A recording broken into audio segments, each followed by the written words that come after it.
পদ্মকে বাঁচিয়ে নেয় স্বস্তিক। বিস্তারিত জানতে সম্পূর্ণ পর্ব দেখতে থাকুন। অগ্নিজিৎ বিয়ে বাড়ি ভেবে যে বাড়িতে যে উপস্থিত হয় সেই বাড়িটা অন্ধকার থাকায় পদ্ম পদ্ম বলে ডাকতে শুরু করে এবং এক পর্যায়ে অগ্নিজিৎ পদ্মের পায়ের সাথে ধাক্কা খেলে দেখে পদ্মকে পেছন থেকে ছুরি মারা হয়েছে।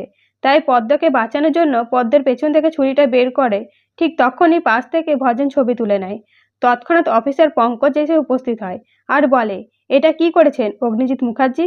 আপনি পদ্মকে মারার চেষ্টা করেছেন, তাই এই মুহূর্তে আপনাকে আমাদের সাথে যেতে হবে। এদিকে অগ্নিজিতের বাড়ির সকলে যখন জানতে পারে অগ্নিজিৎকে অ্যারেস্ট করা হয়েছে পদ্মকে খুনের দায়ে, তখন অনেকেই মনে করে গীতা প্ল্যান করে অগ্নিজিৎকে ফাঁসিয়েছে। কিন্তু ছোটকা বলে, এসব বন্ধ করো। এই অবস্থায় দাঁড়িয়ে একে অপরের সাথে ঝামেলা না করে কি করা যায় ভাবো। অন্যদিকে গীতা থানায় যেয়ে উপস্থিত হয়। এমনকি অগ্নিজিতের হয়ে কেস লড়তে চাইলে অগ্নিজিৎ বাধা দেয়, বলে যে আমি তোমার সাহায্য নেব না, আমি নিজের কেস নিজেই লড়ব। তখন গীতা বোঝানোর চেষ্টা করে, বলে যে আপনি কেস লড়তে পারবেন না। তৎক্ষণাৎ ভজন এসে উপস্থিত হতেই অগ্নিজিৎ বলে, ভজন, আমি আমার হয়ে কেস লড়ব, তুমি পাশে থেকো।